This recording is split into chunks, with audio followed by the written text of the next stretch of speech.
Olá, dando prosseguimento ao curso de Recursos Hídricos e Saneamento Básico Rural, nós vamos tratar do assunto, né, sobre saneamento e doenças.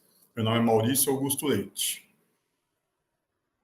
Bom, nessa aula nós trabalharemos alguns aspectos, principalmente a parte do que significa saneamento, o que são as doenças, alguns aspectos históricos de doenças e dessa parte do saneamento contextualizado no Brasil e no mundo, e algumas doenças ligadas à falta de saneamento.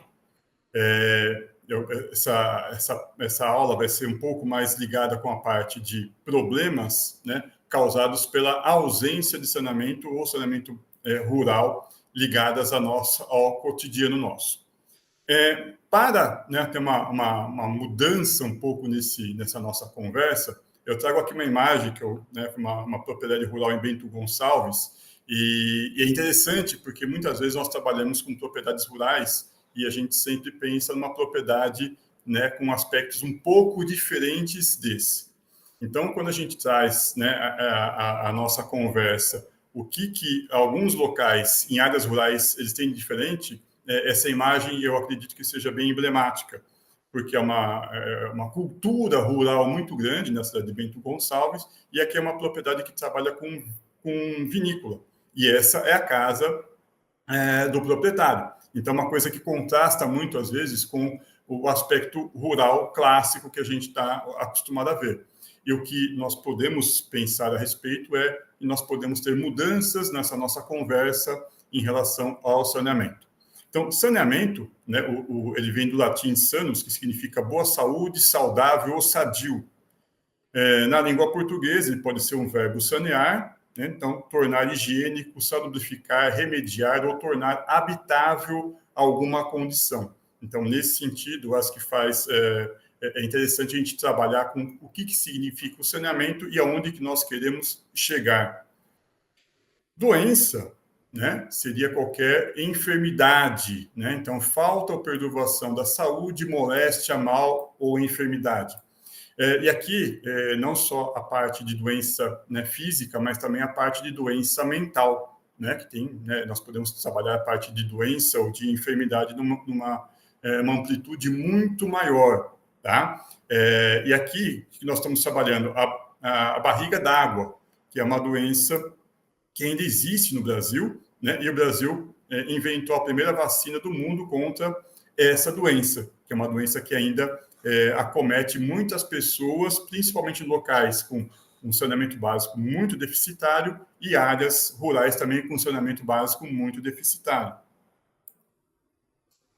Bom, nesse contexto que nós estamos conversando, eu queria pensar 3 personagens que eu acredito que sejam muito importantes na história do Brasil, que foram, né, o Adolfo Lutz, esse primeiro aqui, que viveu de 1855 até 1940, o Vital Brasil, mineiro da campanha, esse símbolo aqui, que viveu de 1865 a 1950, e Oswaldo Cruz, aqui tem uma figurinha dele das expedições que ele trabalhava, que viveu de 1872 até 1917. 2 deles, Adolfo Lutz e Oswaldo Cruz, eles fizeram os estudos deles fora do Brasil, depois voltaram ao Brasil para começar as campanhas de saneamento pelo Brasil, pelo país como um todo. E se enfiavam, basicamente, no interior, no sertão do Brasil, para tentar melhorar as condições sanitárias desses locais. Vital Brasil também tem uma passagem fantástica, então, tem um Instituto Vital Brasil, né? Então, esses personagens, né, eu acho que eles têm que ser sempre trazidos à nossa contextualização, porque essas pessoas foram as que começaram a trabalhar esse processo de saneamento e que, se não fossem eles, nós estaríamos possivelmente numa situação muito pior. Contextualizando, né, eu gostaria de colocar 2 aspectos aqui, que existem mais pessoas com celulares no mundo do que com pessoas que têm um banheiro dentro da sua residência. Em áreas rurais, esse aspecto é mais forte ainda. Então, no Brasil, muitas vezes você tem um banheiro, mas ele é fora de casa, né? Não está dentro daquela habitação, né? Ou muitas vezes é só um buraco, é alguma coisa fora de casa. Então, foi uma notícia da BBC que fala que no mundo existem mais pessoas com celulares do que com um banheiro dentro de casa. Isso, né, acho que vem ao encontro do que nós estamos discutindo. Em 19 de novembro, é o Dia Mundial do Banheiro. Quando nós falamos isso, de pessoas, né, com mais celulares do que banheiros, nós temos aqui um dado de 2,5 bilhões de pessoas no mundo vivendo sem condições sanitárias adequadas. Então, se nós formos pensar, é uma quantidade muito grande de pessoas, e aqui no Brasil não é diferente esse aspecto. Nós, no Brasil, temos aproximadamente 40 milhões de pessoas que vivem em áreas rurais. Isso é um número muito grande. Se nós pensarmos que nós estamos com 210, 215 milhões, né? E destas, 59,5% com atendimento precário ou sem atendimento de esgoto. Então, nós temos, dentro dessa contextualização, 65% das residências rurais captam água em poços nascentes, muitas vezes contaminados. Via de regra, a água que chega, né, que está na propriedade rural, muitas vezes ela não tem tratamento. E ela é coletada de forma, às vezes, inadequada. Tá? Nós falamos aqui que nós temos aproximadamente 40 milhões de pessoas que vivem numa área rural. Mas, né, essa área, né, que é de 851, né, milhões de hectares no Brasil, nós temos um total de 5 milhões de estabelecimentos agropecuários, que ocupam um total de 351 milhões de hectares. Isso dá aproximadamente 41% da área total do país. Então, reforça a importância desse aspecto rural quando nós falamos em políticas públicas do município. Né? Embora nós tenhamos municípios, às vezes, muito pequenos, eles têm áreas gigantescas. E nessas áreas grandes, tem muita pessoa que está lá nesses locais sem um saneamento adequado. Bom, quais são os problemas da ausência de saneamento básico? Nós temos aqui um dado que, né, por ano, nós temos, no Brasil, 230 mil internações por doenças de veiculação hídrica. O que são essas doenças? São doenças que, em algum momento, né, passa pela água. Então, ou o agente causador, ou nós bebemos água contaminada, alguma coisa nesse sentido. Essas internações, elas têm custos, tá? Então, uma pessoa num leito de hospital tem um custo, né? O custo é coberto pelo SUS, mas quem paga o SUS somos nós. Então, se uma pessoa vai para um leito hospitalar, ela vai ter um gasto, né? E se a gente consegue evitar que esse gasto aconteça, nós temos que fazer investimentos em saneamento. Essas internações, nós temos 2.180 óbitos por doenças de veiculação hídrica por ano no Brasil. Esses dados aqui de 2018, tá? E o valor de 90 milhões de reais gastos com as internações de doenças de veiculação hídrica no SUS. Então, por ano, 90 milhões de reais, isso em 2018, eram investidos para as pessoas que estavam internadas. Se nós pegarmos aqui o ODS 6, que são os Objetivos do Desenvolvimento Sustentável, que fala que trabalhar com assegurar disponibilidade, né, e gestão sustentável de água e saneamento para todos, nós temos que fazer esses caminhos aqui se encontrarem de alguma forma. Nós não podemos ter água com uma qualidade não desejável, esgotamento sanitário ruim, manejo de resíduos sólidos inadequado e drenagem rural que não estejam alinhados com esses objetivos. Água e saneamento, eles estão extremamente interligados. Não tem como, né, fazer uma coisa, a água é muito boa e o saneamento muito ruim. Está tudo interligado, né? Por isso que a água potável está no saneamento. Então, nós temos aqui, dentro das doenças de veiculação hídrica, 4 formas de propagação, com suporte na água, associadas à higiene, de contato com a água ou base na água e associada a vetores desenvolvidos na água. Uma doença clássica, que é uma doença de veiculação hídrica, é dengue. né? Nesse ano, o Brasil registrou 3.000 mortes confirmadas até o momento, né? E nós temos, né, desde o início desse ano, 20 mortes por dia desde o começo do ano. Então, é uma doença clássica, né? Ela já foi muito taxada de doença urbana e continua sendo doença urbana. No entanto, ela consegue chegar até áreas próximas ao município. Essas áreas podem ser áreas periurbanas e áreas rurais, que estão ligadas, porque o mosquito ele começou a ter uma certa adaptação, não o Aedes aegypti, mas também o Aedes albopictus, ele começa a chegar até essa zona rural e pode provocar doenças. Então, dengue é um clássico no Brasil, infelizmente, né, que nós continuamos a lutar contra essa doença. Outras doenças de veiculação hídrica são febre amarela, hepatite, cólera, febre tifoide, tuberculose, que, né, ela aparece geralmente, leptospirose, malária, giardia, amebíase, esquistossomose, ascaridíase e toxinas de algas que podem acontecer principalmente em áreas próximas de rios e reservatórios, tá?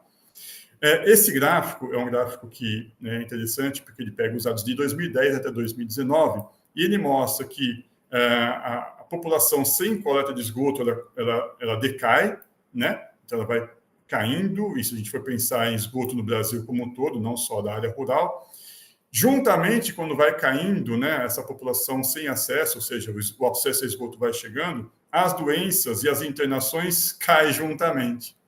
Então, é muito bom de ver que saneamento, a hora que a gente consegue investir em saneamento, as doenças automaticamente caem. Elas saem desse patamar aqui em cima e vão para esse patamar aqui embaixo.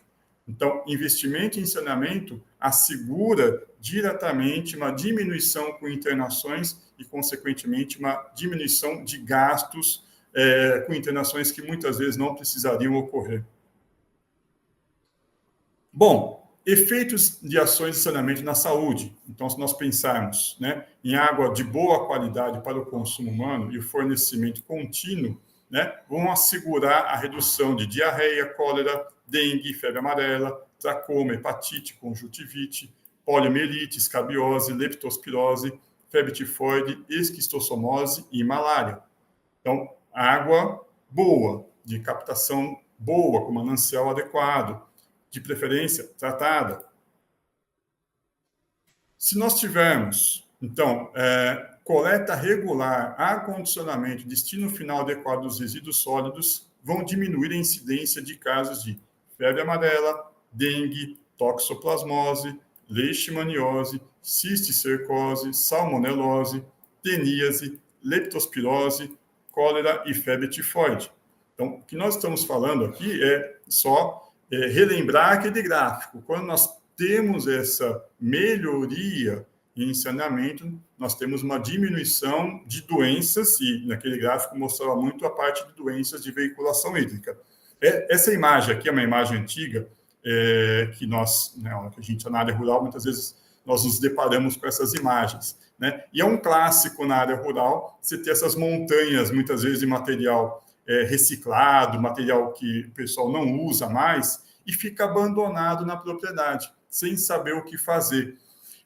Nesses locais, vão ter acúmulo de água, né, animais, insetos vão se juntar, e geralmente são focos de possíveis problemas para as pessoas que, mais importante, para as pessoas que moram na propriedade.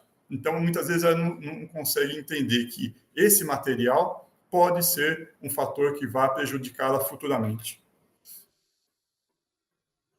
O esgotamento sanitário, né, adequado contribui para a eliminação de alguns vetores, como malária, diarreias, verminoses, esquistossomose, cisticercose e teníase.